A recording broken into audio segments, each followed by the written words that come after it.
본 방송에서 제공하는 투자 정보는 투자 판단에 대한 조언입니다. 방송에서 제공하는 주식의 가치, 가격 상승 및 가격 하락에 대해서는 방송사에서 보장하지 않습니다. 안녕하세요. 오늘장 내일장의 권민정입니다. 간밤에 미 연준의 공격적인 금리 인상으로 인해서 경제가 침체에 빠질 수 있다라는 우려 속에 뉴욕 증시가 크게 하락하는 모습 보였습니다. 우리나라 지수도 계속해서 좀 빠지는 모습인데요. 코스피는 장중에 2% 넘게 하락하면서 2,400선을 내어주기도 했고요. 코스닥 역시 하루 만에 800선을 밑돌고 있는 모습입니다. 미국의 자이언트 스텝에 따라 투자 심리가 많이 위축된 상황인데요. 특히나 우리나라 시가총액 상위 10위권 대형주들이 줄줄이 하락하고 있습니다. 그 가운데 시총의 1위인 삼성전자가 오늘자로 6만 원이 붕괴가 되면서 5만 전자로 내려앉은 모습이었습니다. 예상보다 길어지는 인플레이션으로 인해서 미 연준이 금리를 더 가파르게 올릴 수 있다는 우려가 금융시장 전체를 짓누르고 있는 모습인데 오후장 들어서면서 그래도 과대 낙폭에 따른 반등세 나와주고 있습니다. 코스피 0.47% 하락폭 보여주고 있고요. 코스닥은 0.64% 하락세로 지나가고 있는 모습입니다. 계속해서 오후장 주목해 봐야 할 것 같습니다. 저희 방송과 함께 하시죠. 저희 방송 유튜브를 통해서도 시청하실 수가 있습니다. 유튜브 검색창에 서울경제TV를 검색해 주시면 실시간 방송과 소통 가능하시니까요. 많은 참여 부탁드리도록 하겠습니다. 그리고 본방송에서 제공해 드리는 정보는 투자 판단을 위한 조언일 뿐 해당 주식의 가치와 수익률을 보장해 드리진 않습니다. 그리고 서울경제TV와 서울경제신문은 당사의 브랜드입니다. 서울경제증권TV와는 무관하다는 점 기억해 주시길 바라겠습니다. 6월 17일 금요일입니다. 오늘장 내일장 본격적으로 출발해 보겠습니다.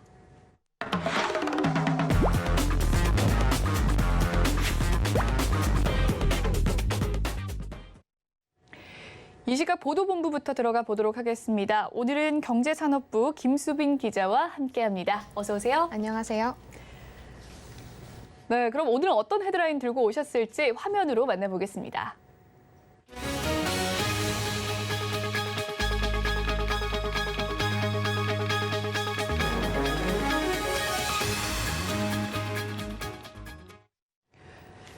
네, 미국 연방준비제도가 이 자이언트 스텝을 단행하면서 본격적인 긴축을 돌입하는 모습을 보여주고 있습니다. 미국에서는 이 주택담보대출의 금리는 13년 만에 최고 수준으로 올랐다고 하는데요. 지금 집을 사지 말라까지 이야기가 나오고 있다고요? 네, 그렇습니다. 월스트리트 저널에 따르면 미국 30년 만기 모기지 고정금리가 5.78%를 기록했습니다. 이는 지난 2008년 11월 이후 최고치를 보인 겁니다. 지난주 모기지 평균금리와 비교해봐도 한 주 만에 0.55%포인트나 급등했습니다. 이 같은 주간 상승폭은 1987년 이후 처음인데요. 국채금리는 기준금리 인상에 민감하게 반응하는 측면이 있습니다. 미 연방준비제도가 물가 상승에 대비하는 차원으로 지난 5월 빅스텝에 이어 최근 자이언트 스텝에 나섰습니다. 또 양적 긴축에 나선 연준이 주택 저당 증권 매입도 줄였거든요. 그렇다 보니 모기지 금리 급등까지 이어질 수밖에 없었다는 분석이 나옵니다. 네, 미국의 상황도 살펴봤습니다. 최근 우리나라도 이 대출 금리가 계속해서 오르는 탓에 이자 부담 증가가 남의 일로 들리지가 않는데요. 국내 상황은 어떻습니까? 네, 맞습니다. 국내 시중은행 주담대 혼합형 금리 상단도 연 7%를 넘어섰습니다. 은행권에 따르면 4대 시중은행의 혼합형 주택담보대출 최고금리는 연 4.33에서 7.09%로 집계가 됐습니다. 30년 만기 3억 원 대출을 받았다고 가정을 하면 금리가 연 7%일 경우 매달 내야 하는 이자가 175만 원입니다. 지난해 기준금리가 본격적으로 오르기 전인 연 4% 금리일 때는 이자가 100만 원 수준이었는데요. 앞으로 금리가 8%까지 오르게 된다면 이 정도 대출에 내야 하는 이자가 매달 200만 원까지 불어납니다. 차주들의 이자 부담이 2배로 늘어나는 셈인데요. 금융권 관계자는 당분간 시장 상황을 예의주시하면서 자금 계획을 최대한 보수적으로 가져갈 필요가 있다고 조언했습니다. 네, 이번에는 이 미국의 금리 인상에 따른 금융시장 여파에 대해서 이야기를 나눠보도록 하겠습니다. 금융시장 역시 연준의 이 자이언트 스텝에 영향을 받을 수밖에 없는데요. 어제와는 달리 오늘은 충격이 여실히 드러나는 모습입니다. 네, 맞습니다. 국내외 증시가 좀 많이 흔들리고 있는 모습인데요. 간밤 미국 뉴욕 증시의 주요 지수가 큰 폭으로 하락했습니다. S&P 500 지수는 전날 대비 3.25%, 나스닥 지수는 4.05% 급락했는데요. 특히 다우 지수는 1년 5개월 만에 주요 지지선인 3만 선이 붕괴됐습니다. 무엇보다 경기 침체 우려가 크게 작용을 한 건데요. 연준이 1980년 오일 쇼크에 준하는 초강력 긴축의 시기로 들어설 것을 기정사실화한 만큼 경기 침체 가능성이 높기 때문입니다. 미국을 따라 울며 겨자 먹기식으로 긴축에 나설 다른 나라들은 스태그플레이션 우려에 더 노출이 될 수밖에 없는 상황인데요. 세계 경제 자체가 당분간 혼돈이 불가피할 것으로 보입니다. 네, 국내 시장도 심상치가 않습니다. 오늘 코스피 장중에 2%대 하락을 보였는데요. 국내 상황도 짚어주시죠. 네, 그렇습니다. 코스피는 장중 2,400선을 내어주기도 했는데요. 이는 2020년 11월 이후 1년 7개월여 만입니다. 현재는 외국인이 크게 매도하며 전장 대비 0.47% 내린 2,439.95에 거래되고 있습니다. 코스닥 역시 하루 만에 800선을 밑돌고 있는데요. 미국의 자이언트 스텝의 투자 심리가 많이 위축된 상황입니다. 특히 시가총액 상위 10위권 대형주들이 줄줄이 하락을 하고 있습니다. 그 가운데 시총일위 삼성전자의 주가가 오만전자로 내려앉았습니다. 1년 7개월 만입니다. 삼성전자를 포함한 네이버, 카카오 등은 52주 신저가를 갈아치우기도 했습니다. 예상보다 길어지는 인플레이션으로 미 연준이 금리를 더 가파르게 올릴 수 있다는 우려가 금융시장 전체를 눌러 안고 있는 모습입니다. 네, 이번에는 실물 경제에 대한 이야기 나눠보도록 하겠습니다. 스마트폰이 우리나라 시장에서 큰 영향을 미치는데 최근 이 시장이 좀 감소되고 있다고요? 네, 그렇습니다. 올해 1분기 스마트폰 출하량을 살펴보면 북미를 제외한 모든 지역에서 전년 동기 대비 줄었습니다. 시장조사업체 카날리스에 따르면 올 1분기 전 세계 스마트폰 시장의 출하량은 전년 동기 대비 11% 감소했습니다. 특히 중국의 경우 글로벌 출하량 감소분의 절반 가까이를 차지할 정도로 시장이 크게 위축됐습니다. 엄격한 코로나19 통제 정책으로 주요 도시가 봉쇄되자 단기간에 소비자 시장이 어두워졌다는 분석인데요. 부품 생산 및 물류 중단은 중국 본토를 포함해 전 세계 대부분의 2분기 스마트폰 출하량에 영향을 미칠 것으로 보고 있습니다. 향후 스마트폰의 시장 전망 역시 쉽지 않을 것으로 예상되고 있는데요. 카운터포인트 리서치에 따르면 올 한 해 글로벌 스마트폰 출하량은 전년 대비 3% 감소한 13억 5,700만 대로 추정하고 있습니다.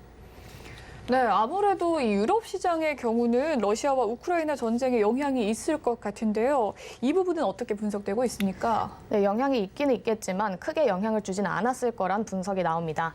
러시아 시장은 전체 유럽 시장에서 6% 정도에 불과하기 때문입니다. 카운터포인트 리서치에 따르면 올 1분기 유럽의 스마트폰 출하량은 4,900만 대로 전년 동기 대비 12%가 감소한 것으로 나타났습니다. 이는 2013년 1분기 이후 가장 낮은 출하량입니다. 이 역시 세계 경기 침체의 영향을 피해갈 수 없었던 건데요. 고물가, 고금리, 저성장 등 복합 위기 속에서 스태그플레이션 공포까지 엄습하자 애플과 삼성전자는 수요 위축에 대비해 스마트폰 감산에 들어간 겁니다. 업체별로 살펴보면 삼성전자의 출하량은 35%로 애플을 제치고 1위를 지켰습니다. 다만 전년 동기 대비해서는 16%가량이 줄었습니다. 3위인 샤오미의 경우는 무려 36% 급감하기도 했습니다. 그런데 문제는 앞으로도 유럽에서 스마트폰 시장이 더 악화될 일밖에 남지 않았다는 겁니다. 유럽도 인플레이션 수준이 상승하며 많은 국가들이 경기 침체에 가까워지고 있습니다. 여기에 전쟁 이슈가 직접적인 영향은 적어도 추가적 인플레이션 압력, 원자재 가격 등 더 넓은 파급 효과를 가져올 수 있습니다. 다만 하루아침에 사라질 수 있는 사안이 아니다 보니 어두운 전망이 이어지고 있습니다. 네, 미 연준의 이 자이언트 스텝에 따른 주택담보대출 금리 상황과 국내외 증시 그리고 전 세계의 스마트폰 시장까지 경제산업부 김수빈 기자와 함께 짚어봤습니다. 말씀 감사합니다. 감사합니다. 이번에는 이 시각 증시 시황 브리핑 해드리고 서울경제 특징주 소개해드리는 이 시각 시황 브리핑 시간입니다. 김혜연 캐스터가 준비하고 있습니다. 안녕하십니까. 캐스터 김혜연입니다. 네, 전일 미증시 하루 만에 하락 전환에 나서는 모습이 나타났습니다. 하락 배경에는 여러 가지 요인들이 제기가 되고 있는데요. 우선은 인플레이션이 쉽게 잡히지 않을 것이란 우려가 나오고 있습니다. 또 전 세계 중앙은행들의 행보 때문이었는데요. 특히나 대표적인 비둘기로 평가를 받고 있는 스위스 중앙은행이 15년 만에 처음으로 0.5%포인트 금리 인상을 결정하게 되면서 인플레이션에 대한 우려가 한층 더 커졌다라는 이야기가 나오고 있습니다. 그럼 자세한 이 시각 지수 상황부터 살펴보도록 하겠습니다. 네, 코스피 지수가 오늘 하락 출발을 했죠. 그리고 또 오후장이 점점 낙폭을 회복해주고 있는 모습이고요. 시장에서는 음식료 관련한 종목들, 유틸리티, 전기가스 관련주들이 오름세를 보이고 있습니다. 이어서 코스닥 지수도 확인해 보시죠. 네, 코스닥 지수도 마찬가지로 오후장의 낙폭을 소폭이나마 회복해주고 있습니다. 오늘 코스닥 시장에서는 원숭이 두창 관련주들이 오름세를 보이고 있고요. 반면에 암호화폐 관련주들은 하락세가 보여지고 있습니다. 이어서 수급도 확인해 보시죠. 네, 코스피 수급 살펴보면요. 외국인이 하루 만에 매도 전환에 나선 모습입니다. 반면에 기관은 장중에 매수폭을 계속해서 확대해 나가주고 있고요. 개인도 1,652억 원 매수 우위가 보여지고 있습니다. 이어서 코스닥의 수급도 확인해 보시죠. 네, 외국인들이 장중에 매수 전환에 나서게 되면서 2거래일 연속 매수세가 들어와 주고 있고요. 개인도 현재 매수폭을 계속해서 확대해 나가주고 있습니다. 이어서 오늘장 상승하는 업종 테마도 살펴보겠습니다. 네, 천연가스 관련주들이 장 초반부터 강세를 보이고 있습니다. 유럽연합 내에서 천연가스 가격이 이번 주만 해서 42%가량 급등했다라는 소식이 전해지고 있습니다. 러시아 국영가스 기업이 이탈리아의 가스 공급을 15% 줄일 것이라고 통보를 했죠. 또 미국의 대형 액화 천연가스 생산 업체는 폭발 사고 여파로 인해서 3개월간 생산 중단을 하게 됐고요. 여기에 또 국내 관련주들은 내달 가스요금 인상 소식에 상승 흐름이 보여지고 있습니다. 대성에너지는 5%가 넘는 상승세에 GSE는 11%대 급등이 보여지고 있습니다. 네, 이어서 하락하는 업종 테마도 살펴보겠습니다. 네, 반도체 관련주들이 하루 만에 하락 전환에 나선 모습입니다. 페드의 자이언트 스텝 단행 등 고강도 긴축 정책에 따른 경기 침체 우려가 커지게 되면서 필라델피아 반도체 지수는 6% 넘는 하락을 보이면서 마감을 했죠. 또 인텔도 마이너스 3%, 퀄컴 7%가 넘는 낙폭 보였죠. 엔비디아도 5.6% 하락하는 등 주요 반도체 기업들의 낙폭이 다소 짙게 나타난 영향도 있었고요. 또 전망도 다소 아쉬운 상황입니다. 3분기 디램의 수요도 기대보다 부진할 것으로 전망이 되고 있고 스마트폰 PC 분야에서의 메모리 수요도 떨어지고 있는 추세라고 합니다. 네, 유진테크는 5% 가까운 낙폭, 신성 ENG도 1.92%, 성우테크론도 현재 5%가 넘는 하락세가 보여지고 있습니다. 네, 이어서 증시 탑10 확인해 보겠습니다. 네, 삼성전자와 SK하이닉스 두 종목 모두 하락세 보여지고 있죠. 반도체 관련주도 오늘 전반적으로 낙폭 보여지고 있고요. 카카오와 네이버도 오늘 하락세 보여지고 있습니다. 이어서 서울경제가 뽑은 특징주도 확인해 보시죠. 네, 하이딥은 갤럭시 워치 5의 부품 독점 확정을 짓는 등 게임 체인저가 등장했다라는 호평이 나오고 있죠. 상한가도 진입을 한 모습이고요. 대성산업은 라이다 세션 하나로 자율주행 인지 솔루션을 개발한 기업의 신규 투자자로 나섰다라는 소식에 힘받고 있습니다. 네, 서울옥션은 한동안 신세계 인수가 된다라는 소식에 주가 급등이 나타났었는데 전일 그에 따른 인수 해명을 공시하게 되면서 오늘장에서 하락세가 보여지고 있습니다. 네, 그럼 먼저 현대차부터 살펴보도록 하겠습니다. 네, 현대차는 5월 유럽의 자동차 판매량이 줄었지만 현대차와 기아의 판매량은 오히려 늘어났다는 소식이 전해지고 있습니다. 누적 판매 실적이 45만 4천 대가 넘어가게 되면서 지난해 같은 기간 대비 7% 증가했다라고 하죠. 이에 따라서 유럽 시장에서의 점유율도 오르고 있다라고 합니다. 다만 주가가 함께 가지 못하고 있습니다. 현재 1.16%의 하락세가 보여지고 있습니다. 네, 이어서 살펴볼 두 번째 종목은 현대 에버다임 살펴보시죠. 프랑스, 독일 그리고 이탈리아 정상들이 우크라이나 대통령과 회담을 하기 위해서 키이우에 방문을 했다라는 소식 전해지고 있죠. 우크라이나 재건주로 묶였던 종목들 오늘 꿈틀거리고 있습니다. 현재 14% 급등 보여지고 있고요. 8,690원에서 거래되고 있습니다. 네, 마지막으로 살펴볼 종목은 한컴 MDS 있습니다. 네, 중국 정부의 직속 연구 조직인 과학기술연구원이 가상현실과 메타버스 산업연맹을 창설한다라는 이야기가 전해지고 있습니다. 총 35조 원 규모의 파생 시장을 일으킬 것으로 예측이 되면서 관련주들이 상승세 보여지고 있고요. 현재 3%가 넘는 상승세 보여지고 있습니다. 네, 지금까지 증시 탑10 확인해봤습니다.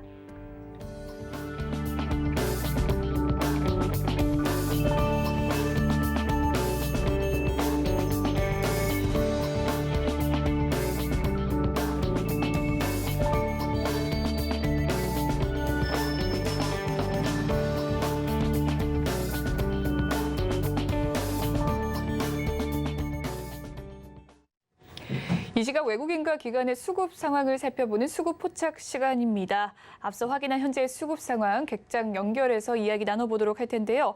메리츠증권 강남금융센터 정영훈 과장 연결돼 있습니다. 안녕하세요. 네, 안녕하세요. 네, 수급 상황 보고 왔습니다. 종목별 흐름은 어떻게 됩니까? 네, 우선 오늘 SK이노베이션이 오늘 기관에 순매수세가 유입이 되면서 오늘 이제 주가가 좀 강세의 흐름을 띠고 있는데요. SK이노베이션 같은 경우는 그동안에 계속해서 외국인 투자자들의 지속적인 순매수세가 유입이 됐었는데 오늘은 모처럼 만에 이제 기관 투자자들의 순매수세가 유입이 되면서 강세의 흐름을 띠고 있습니다. 지금 향후 이제 리오프닝으로 인해서 석유 제품 수요 증가에 대한 기대감과 더불어서 최근에 유가 상승과 함께 정제 마진 확대 추세가 지속될 것이라는 그런 좀 기대감에 힘입어서 오늘 이제 주가가 좀 강세 흐름을 띠고 있는 것으로 그렇게 지금 보여지고 있고요. 그리고 오늘 특징적인 부분은 좀 삼성 SDI가 지금 최근에 시장 하락에도 불구하고 상당히 견조한 흐름을 보였었는데요. 오늘 같은 경우에도 기관 투자자들의 5거래일 연속 순매수세에 힘입어서 오늘 상승을 하고 있습니다. 최근에 이제 삼성그룹의 전기차 TF 발족 소식이 전해지면서 투자 심리가 좀 개선이 된 것으로 보여지고 있고요.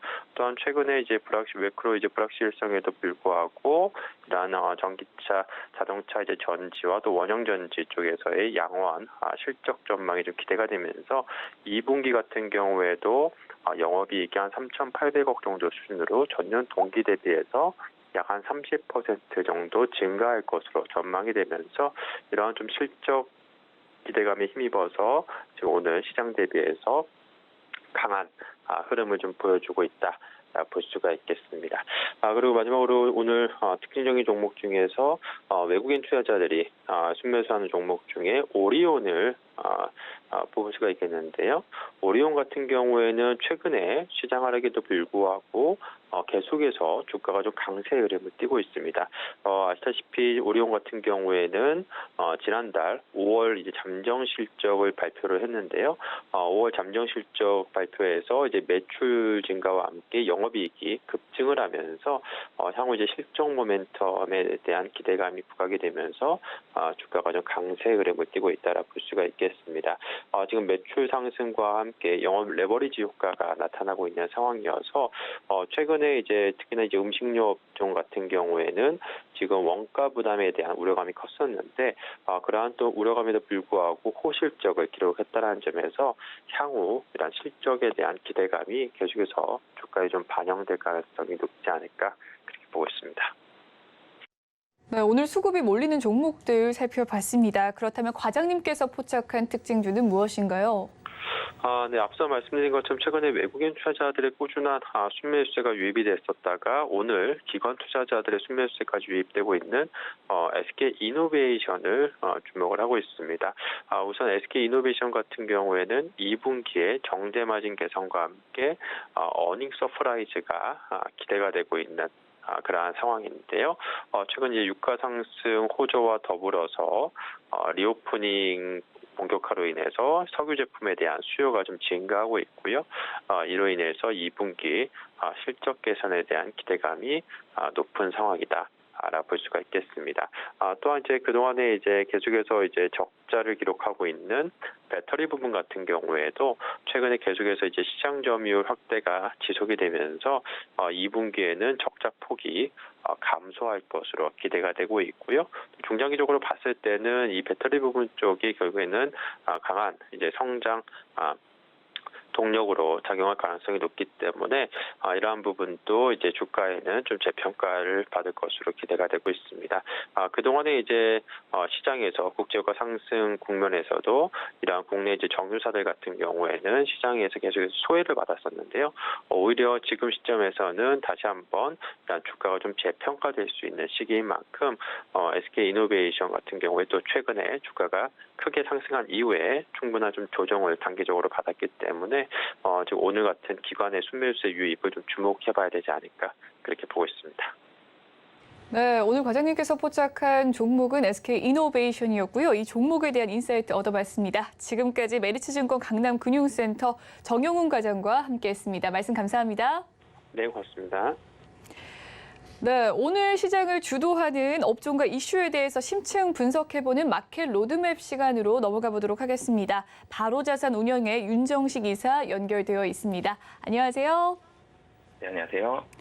네, 최근 이 LG 에너지 솔루션의 원통형 배터리 증설 이슈 소식이 있었습니다. 이에 이어서 삼성 SDI 역시 원통형 배터리 시장에 뛰어들었다는 소식이 전해졌는데요.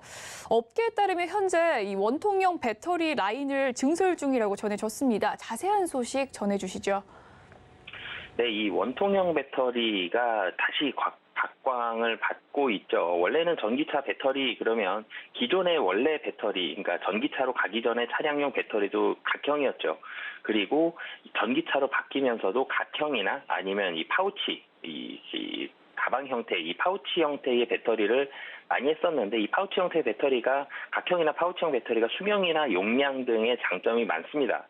이 전기차 하면 가장 먼저 처음에 이 문제들이 제기됐던 게 뭐 폭발이라든지 이런 위험성이었고, 그리고 두 번째가 용량을 얼마나 빨리 할 수 있느냐, 한번 충전했을 때 얼마나 멀리 갈 수 있느냐, 이런 부분이었는데, 이런 부분들에 있어서의 장점이 있었지만 최근 들어서 뭐 배터리 원가 부담 이런 부분들로 인해서 원통형이 다시 주목을 받으면서 LG 에너지 솔루션이 원통형 배터리 증설한다, 이 얘기 나오면서 관련주들 한번 좀 움직였었죠. 그런데 여기에다가 상장사 중에 이제 두 번째죠. 삼성 SDI 역시 원통형 배터리 시장에 뛰어들었습니다.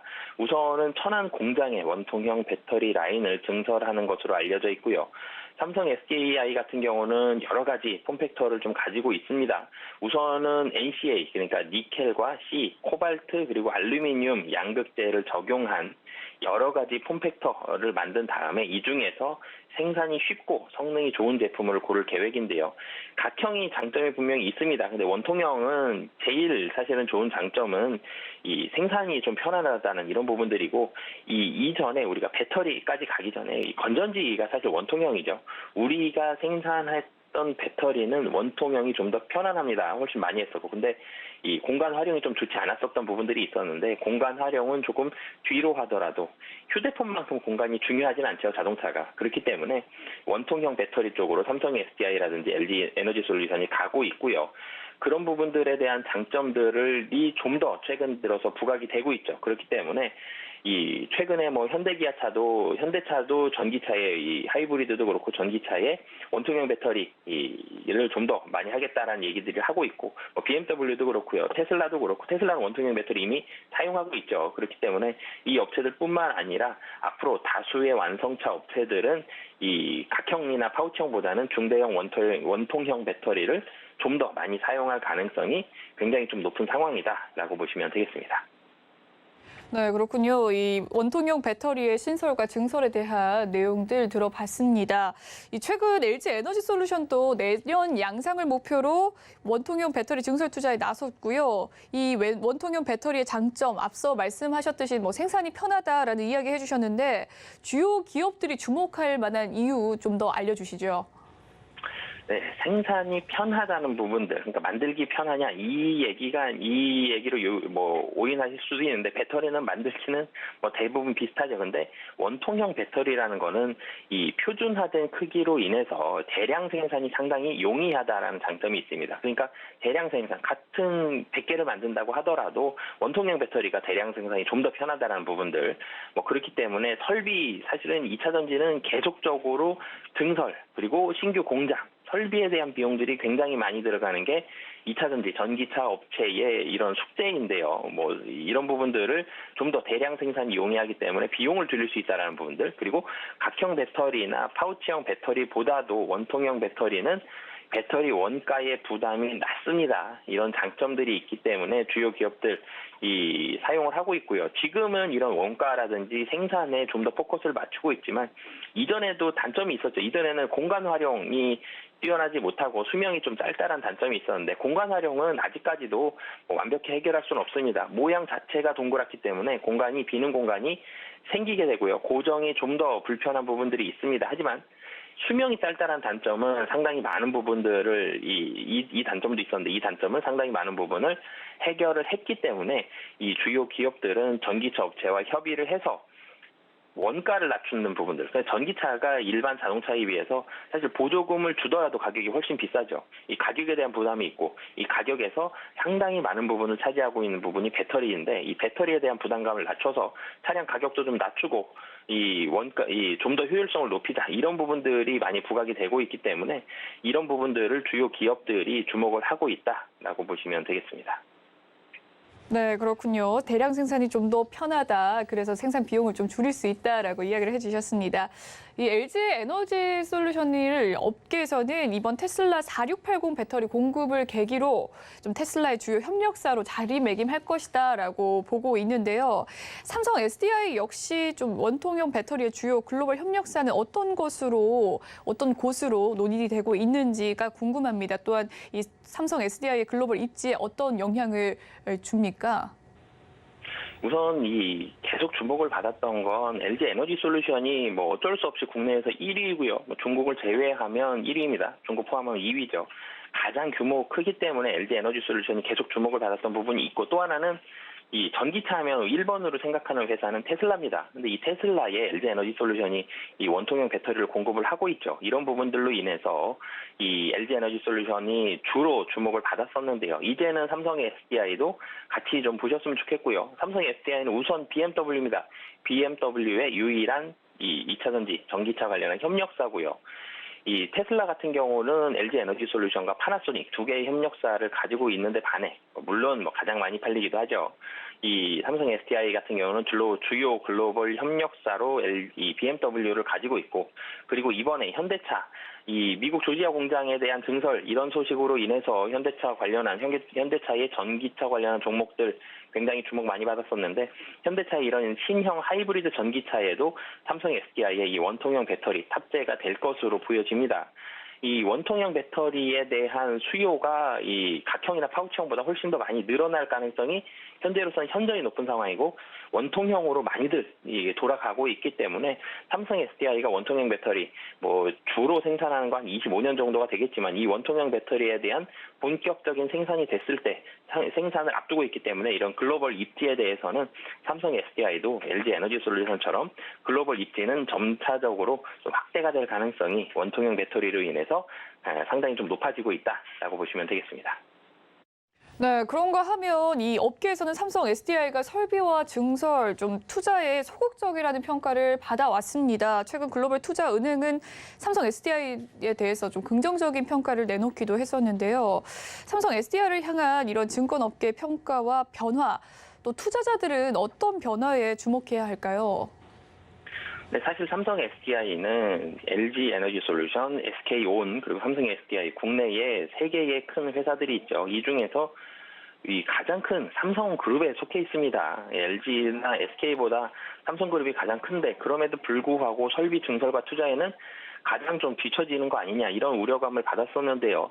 가장 먼저 투자한 건 LG였습니다. 가장 빠르게 투자를 시작을 했고 가장 많이 설비를 증설을 해놓은 게 LG였고 그리고 사실 후발주자임에도 불구하고 SK온 같은 경우는 가장 공격적인 투자를 최근에 단행을 하고 있죠. 이런 부분들로 인해서 SK온도 물론 적자긴 하지만 굉장히 빠른 속도로 성장을 하고 있는데 삼성 SDI면은 이 LG처럼 초기에 많이 들어간 부분들도 아니고 SK온처럼 현재의 굉장히 공격적인 투자를 진행하고 있는 것도 아니고 이 사이에서 어떻게 보면 좀 어정쩡한 이런 부분들을 가지고 있다가 이제 점차적으로 투자에 대한 속도를 늘려가고 있는 그런 모습들을 보여주고 있는데요.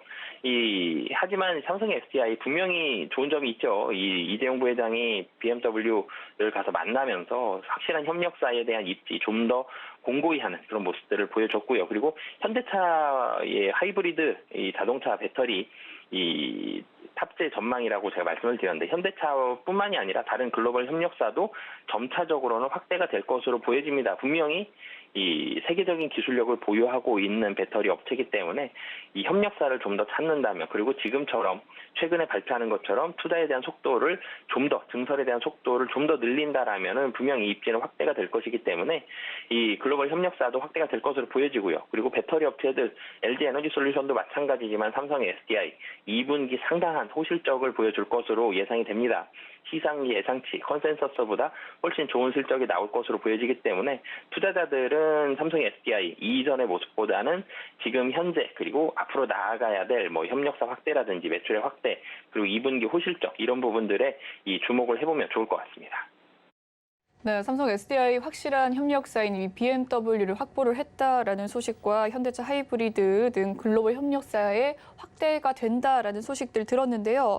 그렇다면 LG 에너지 솔루션과 삼성 SDI의 원통형 배터리 개발 이슈로 이 관련주로 묶이는 종목들이 많을 것 같은데요. 이 종목들의 최근 흐름과 함께 신규 접근이 좀 유효한 탑픽 종목에 대한 투자 전략까지 세워주시죠.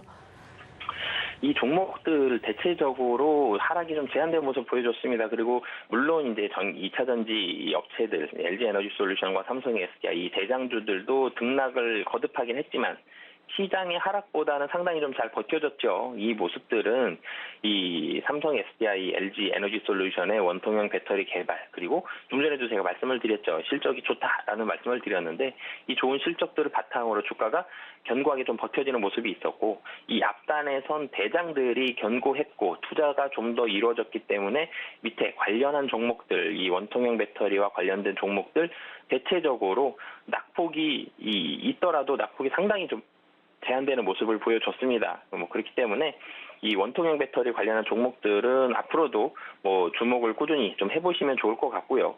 이 탑픽 종목으로는 LNF 말씀을 드리겠습니다. 코스닥 시가총액 최상위 종목 중에 하나죠. 주가가 많이 다른 종목들 많이 하락했지만 LNF 상당히 좀 잘 버텨주고 있습니다. 최근 주식시장에 이런 거의 폭락에도 불구하고 낙폭 상당히 제한적인 모습을 보여주고 있는데 LG 에너지 솔루션의 원통형 배터리 공장 투자 관련해서 가장 먼저 수혜보는 종목 중에 하나의 그런 모습이고요. LG 에너지 솔루션이 테슬라 납품이 점차적으로 확대가 될 것으로 기대가 됩니다. 이 납품이 확대가 된다. 그러면 이 관련된 생산 시설이 증대가 된다. 그리고 매출도 올라간다. 이런 모든 부분들에 있어서 수혜를 받을 수 있기 때문에 관련 종목 중에서는 LNF 주목해 보시면 좋을 것 같습니다. 네, 지금까지 바로 자산 운용의 윤정식 이사와 함께 원통형 배터리 생산 확대에 따른 투자 전략 들어봤습니다. 말씀 감사합니다. 네, 감사합니다.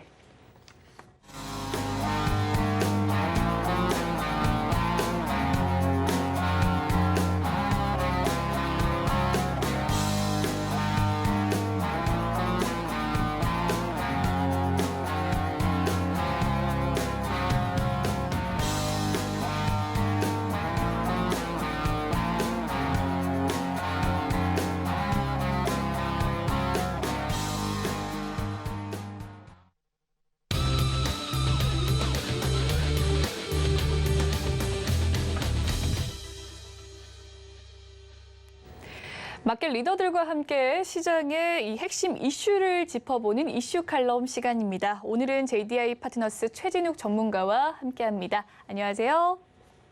안녕하세요. 네, FOMC를 마무리한 뒤 글로벌 투자자들은 안도 랠리가 시작됐다면서 안도를 했었는데요. 그런데 너무 좀 성급한 판단이었을까요? 간밤에 미 증시 시간차를 뜨고 긴축했다는 발장 양상을 보였습니다. 우리나라 증시도 지금 하락세 계속해서 이어가고 있는데요. 미 증시 주요 흐름부터 전해주시죠. 네, 우선 이제 미증시 같은 경우는 3대 지수가 모두 급락으로 마감을 했습니다. 다우가 마이너스 2.42%까지, 그리고 나스닥이 마이너스 4%까지 급락을 했고, S&P 500도 마찬가지로 3.2%까지 좀 급락을 했습니다. 또한 야가 선물 역시 지금 마이너스 2%대였고, 지금 환율도 1,287원대로 지금 상해를 꾸준하게 유지를 해주고 있는 상황이고, 유가는 오히려 지금 플러스가 되면서 1.4%가량 오른 상태이고, 반도체 지수가 좀 꽤 많이 빠진 상황이다. 마이너스 6%까지 현재 형성을 하면서 좀 마감을 했다고 볼 수가 있습니다. 특히 지금 미국 증시는 연준의 이 자이언트 스텝에 따라 가지고 이 경기 침체 가능성 증가로 인해서 지금 폭락을 나왔다고 보시면 되는데, 지금 미국 연준이 지금 경기보다는 오히려 지금 확실히 물가 잡기를 선택한 것으로 보여집니다. 이 공급 이슈로 인해 가지고 지금 인플레를 해결할 방법이 현재로서는 딱히 없기 때문에 지금 더 높은 물가 상승이 나오기 전에 현재 좀 통화량을 줄여서 지금 물가를 잡겠다는 의지를 보여줬다고 볼 수가 있고, 결국 지금 시장 참가자들 같은 경우는 이 스태그플레이션이 올 것이라는 이 부분에 있어가지고 좀 베팅을 하면서 지금 미국 증시는 좀 폭락세로 마감을 했다고 보시면 됩니다. 실제로 지금 미국의 이 주요 소비자들은 대출이 현저하게 좀 많이 줄고 있는 상황이고 이 소비를 줄이겠다고까지 언급을 했으면서 지금 경기 침체 이 현실화는 우선 지금 기업의 이익에 조금은 좀 치명적이라고 볼 수가 있기 때문에 현재 이 부분은 조금 부담감으로 작용을 했다고 볼 수가 있습니다. 또한 유가 상승에도 지금 에너지를 비롯한 전 업종이 급락으로 마감을 했으면서 특히 이 반도체 지수는 무려 마이너스 6%까지 폭락을 했습니다. 그로 인해서 마이크론이 마이너스 7%, 그리고 엔비디아가 마이너스 5% 등 지금 반도체주의 대부분이 좀 급락으로 마감을 했고 지금 테슬라는 판매가 인상으로 인해 가지고 판매량 감소 우려로 인해서 현재 마이너스 8%까지 급락을 했습니다. 지금 주요 성장주들도 일제히 급락을 했으면서 암호화폐 관련주 마찬가지로 코인베이스도 마이너스 7%까지 급락을 했습니다. 현재 여행이나 그리고 지출, 이 감소 우려로 인해서 항공이나 레저 쪽 이 부분에 있어가지고 급락을 보여준 모습이었고 반대로 월마트는 상승으로 마감을 했습니다. 우선은 공격적인 금리 인상은 시작은 되었고 이 물가 상승은 언제 이 진정이 될지 알 수 없는 가운데 지금 유가의 키는 지금 사우디와 그리고 푸틴이 지고 있다는 것에 더욱 우리가 답답한 상황을 연출해주고 있는 상황입니다. 다만 지금 7월 15일에 지금 바이든이 사우디 방문 전까지는 우선적으로 증시는 위아래로 꾸준하게 등락을 거듭하는 장세가 지속될 것으로 판단이 듭니다. 네, 변동성 높은 장세가 예상이 되고요. 연준이 당초 계획보다 이 큰 폭의 금리 인상에 나선 것은 사실이지만 사실 많은 이코노미스트들도 이 인상을 예상했습니다. 0.75%요. 대체로 이번 FOMC 결과가 예상에 부합되는 판단임에도 불구하고 왜 이렇게 폭락이 이어지는 걸까요? 우선은 이제 자이언트 스텝에 대해서 지금 시장 반영은 어느 정도 일부분 된 것으로 판단은 듭니다. 다만 지금 시장의 반응은 조금 예상과는 달리 지금 우호적이었다고 우리가 좀 볼 수가 있었는데 FOMC 회의 이전 시장에서는 기대 인플레이션 이 상승과 그리고 연준의 이 비스텝 그리고 혹은 자이언트 스텝에 대한 이 반영이 있었다는 판단은 듭니다. 어떤 요소의 반영이 더 커졌는지에 대해서는 우선은 조금 고민이 필요한 시기이기는 한데 연준의 강한 정책 행보에 따라 가지고 현재 기대 인플레이션의 하락 전망과 그리고 100bp 인상에 우려하던 심리에서 현재로서는 75bp 이미 선 반영된 금리 인상 폭이 발표가 된 것에 동시에 지금 작용했을 가능성이 굉장히 높은 것으로 판단이 듭니다. 어떻게 보면은 지금 시장은 지속적으로 이 스트레스 테스트 상황에 조금 놓여 있다고 우리가 생각을 할 수가 있는 시기이고 지금 75dp 인상에 대한 이 테스트가 우선 마무리가 되면서 이 정도 수준의 정책 행보라고는 시장이 받아들인다면은 우선 지금 가격이라는 공감대는 형성이 됐을 거라고 판단이 듭니다. 만약 가격대 부분에 있어가지고 공감대가 형성이 됐다면은 현 시점이 우선 또 단기적으로 바닥 부분이다라고 우리가 판단을 들 수가 있는데 다만 아직까지는 앞전에서도 말씀드렸다시피 지금 물가 이 하락 시점이나 그리고 유가나 그 경기 침체 여부 등 이 추가적인 이 변수들은 아직까지 조금 존재를 하고 있어가지고 이로 인한 지금 시장이 한 차례 다시 좀 충격을 주는 것으로 보여집니다. 하지만 지금 긴축에 대한 우선 방어 라인은 점점 만들어져 가고 있다는 점에서 이 시기 또한 잘 지나갈 것으로 우선은 판단을 듭니다. 네, 급격한 금리 인상 후에 경기 침체가 야기되는 이 오버킬 사태에 대한 우려 역시 시장의 발목을 좀 잡고 있는 모습입니다. 블룸버그 역시 2024년 1분기 침체가 시작될 확률을 72%로 내다보고 있지 않겠습니까? 전문가님의 견해는 어떻습니까? 우선은 결론부터 이야기를 해드리면은 경기 침체가 지금 22년에는 오지 않을 것으로는 당장 보고는 있고 지금 바이든 정부가 이 사우디 쪽 방문 이후에 정확한 방향성을 우선은 봐야 된다고 판단을 듭니다. 다만 현재는 지금 스태그플레이션 우려가 본격화가 되고 있는 시점이고 현재 중요한 거는 6월에 이 FOMC에서도 언급이 됐듯이 다음에도 우선 75dp 인상 우려감은 작용하고 있다고 보고 있습니다. 연준이 6월 이 FOMC 회의에서 75dp 금리 인상을 발표를 했고 지금 파월은 이번 5월의 CPI와 그리고 6월에 이 기대 인플레이션 지표에서 인플레이션의 워낙 기조가 우선은 보이지 않음에 따라 가지고 인상폭을 확대한 것으로 우리가 볼 수가 있고, 다음 미팅에서도 역시 50bp 아니면은 75bp의 선택지를 두고 현재는 금리 인상을 진행할 것이라는 전망을 밝힌 바가 있습니다.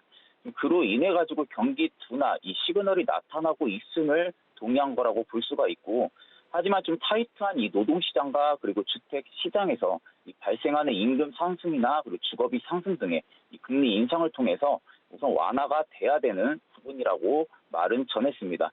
또 문제가 되는 것은 지금 미국의 이 소매 판매가 현재 5개월 만에 감소치를 보여줬다는 겁니다. 이 소매 판매가 감소 요인으로서는 지금 40년 만에 지금 높은 이 인플레이션과 그리고 여행에 관련된 이 서비스상 소비 전환으로 현재로서는 보여지고, 향후 이 소비는 가격 부담과 상승하는 이 금리, 잉여 저축금 소직 등으로 인해 가지고 여름 이 휴가 시즌이 조금 지나면 어느 정도 하락은 보여줄 것으로 보여집니다. 거기에 지금 미국이 이 주택시장 둔화까지 현재로서는 조금 불거지고 있는 상황입니다. 이미 작년 9월 이후에 지금 최저치를 기록을 한 상황이고, 최근 주택공급 하락은 아시다시피 지금 금리 인상으로 인해서 지금 주택시장 둔화와 그리고 공급망 이 변목 현상에 기이한 것으로 보여집니다. 이러한 경제적 리스크가 아직까지는 존재를 하고 있고, 지금 인플레이션도 아직까지는 꺾일 기미가 보이지 않다 보니까 블룸버그 역시 지금 24년 1분기에는 현재 침체가 시작될 확률이 높다고 시사한 것으로 보여집니다. 다만 금리 인상을 한다는 것은 우선 인플레를 잡기 위한 수단이라고 우리가 조금 볼 수가 있고, 결국 지금은 국제 유가나 그리고 천연가스 등의 가격을 잡는 게 우선이라고 생각이 듭니다. 이 부분 같은 경우는 바이든 정부가 사우디 이 방문 이후에 방향성을 우리가 조금 볼 수 있을 것으로 판단이 들고, 아직까지는 경기 침체 시그널에 대해서는 조금 판단하기에는 너무 이르다고 생각이 듭니다. 이 경기 침체 시그널은 우선은 사우디 방문 이후에 판단을 해야 될 것으로 보여집니다. 네, 역시나 바이든 정부가 사우디에 방문을 해서 유가를 잡는 것이 좀 관건이겠다라는 생각이 듭니다. 투자자들이 가장 궁금한 건 글로벌 증시의 반등이겠죠. 다만 좋지 않은 데이터들이 계속해서 나오고 있습니다. 특히 월가에서는 다우지수 3만 선이 깨지면 앞으로도 추가적인 하락이 가능할 것이라고 좀 내다봤는데, 어제죠. 결국 3만 선이 붕괴가 됐습니다. 이런 바가 증시에는 어떤 시그널로 작용하게 될까요? 지난 10월에 지금 미국에서 발표된 이 경제 지표들에서 솔직히 좋게 볼만한 지표들이 하나도 없었습니다. 한마디로 지금 모든 지표들이 안 좋았고, 그나마 지금 근원, 이 CPI는 그나마 전월과 같은 수치로 나왔을 뿐입니다. 지금 시장 전망치는 이미 상회를 한 상황이고, 현재 헤드라인 이 CPI는 지난 3월보다 더 높은 수준으로 현재 41년 만에 또다시 최대치를 기록을 갱신을 할 정도로 현재 안 좋은 상황입니다. 거기에 뒤따라서 한은 역시 빅스텝을 예고를 한 상황입니다. 현재 미 연준의 이 공격적인 금리 인상으로 인해 가지고 지금 경제가 침체에 빠질 수 있다는 이 우려가 뉴욕 증시에도 현재 큰 폭으로 하락을 했다고 볼 수가 있습니다. 지금 다우지수 같은 경우는 21년 1월 이후로 현재 처음으로 3만 선이 붕괴가 일어났고, 이 3만 선 붕괴 부분은 좀 중요한 심리적 방어선이 무너졌다고 좀 우리가 볼 수가 있는데, 일전에 다우지수 같은 경우는 대규모 이 통화나 그리고 재정, 이 부양정책 등에 힘입어가지고 20년 11월에 처음으로 3만 선을 터치한 적이 있었는데, 이미 월가에서는 이 3만 선을 가장 중요한 심리적 수준이라고 보고 있는 상황입니다. 일부 6월 이 FOMC를 통해 가지고 지금 불확실성은 어느 정도 완화는 됐다고 보여지지만 여전히 변동성은 지속이 되고 있는 시기라고 보시면 됩니다. 연준이 판단하는 이 미국 경제는 우선 고물가의 어려움으로 인해서 연착륙 달성은 쉽지가 않지만 여전히 길은 존재한다고 이 견해를 우선은 유지한 상황인데, 다만 올해와 그리고 내년 경제 성장률을 우리가 기존의 2.8% 그리고 2.2%에서 모두 1.7%로 현재 하향 조정한 만큼 지금 잠재 성장률 같은 경우는 1.75%로 하회했다고 우리가 볼 수가 있습니다. 그리고 향후 물가 경로는 현재 불확실성이 지속이 된다면은 이 시장을 바라보는 스태그플레이션 우려가 쉽게 거치지는 어렵다는 것으로 판단이 듭니다. 앞으로 FOMC 결과가 단기적으로 증시 상승으로 지금 기결이 되더라도 우선은 다시 변동성이 찾아오는 패턴이 반복적일 것으로 현재 판단이 들고, 물가의 하향 안정세 확인이 우선은 제일 중요한 키포인트가 될 것으로 보여집니다. 네, 변동성이 정말 큰 장세입니다. 글로벌 약세장이 좀 심화가 되는 모습인데 역시나 물가 하향 안정세가 잡혀야 된다라고 이야기를 해주셨습니다. 그렇다면 최근의 증시 상황에서는 이 현금을 보유하는 비중을 확대하고 관망하는 것이 좋을지 아니면 이 저가 매수의 전략적 기회로 삼아야 하는지 어렵겠지만 다음 주 투자 전략 제시해 주시죠. 우선은 지금 국내 증시 같은 경우는 투자 심리도가 굉장히 좋지 않은 상황에서 현재 미국이 이 지속적인 변동성 확대가 현재로서는 좀 부담 요인으로 작용을 하고 있는 상황이고, 일전 질문에서도 제가 말씀을 드렸다시피 현재로서는 바이든이 사우디 방문 전까지는 아직까지는 보수적인 스탠스를 우선은 유지를 하는 게 좋아 보입니다. 이제 증시는 물가 상승을 넘어서가지고 이 경기 침체를 현실화하는 분위기로 보여지고, 반도체나 그리고 자동차 업종의 급락은 이를 반증을 하고 있는 상황입니다. 다만 국내 대표 기업들은 지금 1년 이상의 조정을 나왔기 때문에 현재 선반영된 측면도 분명 존재는 합니다. PER상으로 절대적 저평가 상태로 우리가 볼 수가 있는 부분이고, 이 전일 발표된 경제 정책 이 방향 역시 우선은 긍정적인 요소입니다. 법인세 인하나 그리고 증권 거래세 인하, 그리고 대주주 양도차익 과세 폐지 등등 이러한 부분들은 어떻게 보면은 단기적인 증시의 상승에는 긍정적인 요소로 우리가 받아들일 수가 있습니다. 다만 문제는 수급이랑 심리입니다. 달러 강세 환경이 아직까지 꺾이지 않는 상황이 지속적으로 이어진다면은 이 외인들의 순매수 유입 또한 우선 쉽지 않을 것으로 보여집니다. 그러다 보니 투자 심리도는 당연히 현재 최악인 상황이라고 볼 수가 있습니다. 이 가치가 10,000원짜리인 기업들이 현재 대부분 8,000원 이하에서 거래가 되고 있는 상황이고, 이 가격이 더 떨어질까봐 무서워서 그리고 누구도 공격적인 매수 스탠스를 취하기가 상당히 어려운 구간입니다. 또한 연준의 긴축이 현재로서는 무서운 시기인 만큼 이 무서운 이유 같은 경우는 경기 침체로 갈 수밖에 없다는 이 공포 심리 때문인데, 이 긴축으로 인해서 우선은 한계 기업들의 롤오브 리스크가 우선은 부각이 되고 있는 상황이고, 지금 과거 윌드커브 이 역전 이후에는 우선 우리 하이힐드 스프레드가 6%가 넘어서면서 여지없이 아직까지는 리세션이 유지가 되고 있는 상황입니다. 하지만 이 침체 걱정이 심한 상황에서 0.9배율의 밸류를 뚫고 내려간 가격은 분명 매력적인 구간이라고 볼 수가 있습니다. 급락 시 우선 공포에 맞서는 전략은 여전히 유효하다고 판단은 들고, 전일처럼 우선 급반등하는 이 구간에서는 철저히 아무것도 안 하면서 관망 스탠스를 유지를 하고 우선 필요할 듯 보여지고, 오늘은 오전부터 증시가 하방 압력이 강한 만큼 우선은 지금 강만 추세를 유지를 하는 게 중요할 것으로 보여집니다. 오히려 상승 모멘텀이 뚜렷하고 또한 기술력 또한 입증이 되면서 현재 밸류상 굉장히 저평가가 되어 있는 기업들 같은 경우는 조금씩 모아가는 관점이 현재로서는 좋을 것으로 판단이 듭니다. 현재는 조금 도망가는 구간이라고 보기보다는 좀 이겨내야 되는 구간이라고 판단이 듭니다. 네, 일단은 이 다음 달에 열릴 이 바이든의 사우디 방문이 또 중요한 요소이고 보수적인 스탠스를 좀 유지할 것을 권고해 주셨습니다. 다음 주 전략까지 잘 들어봤고요. 지금까지 JDI 파트너스 최진욱 전문가와 함께 글로벌 증시 점검해 봤습니다. 말씀 감사합니다. 감사합니다. 네, 본방송에서 제공해드리는 정보는 투자 판단을 위한 조언일 뿐 해당 주식의 가치와 수익률을 보장해드리진 않습니다. 그리고 서울경제TV와 서울경제신문은 당사의 브랜드인데요. 서울경제증권TV와는 무관하다는 점 기억해 주시길 바라겠습니다. 네, 오늘장, 내일장, 오늘 준비한 소식은 여기까지입니다. 저는 다음 주 2시 생방송으로 찾아뵙도록 하겠습니다. 시청해주신 여러분 고맙습니다.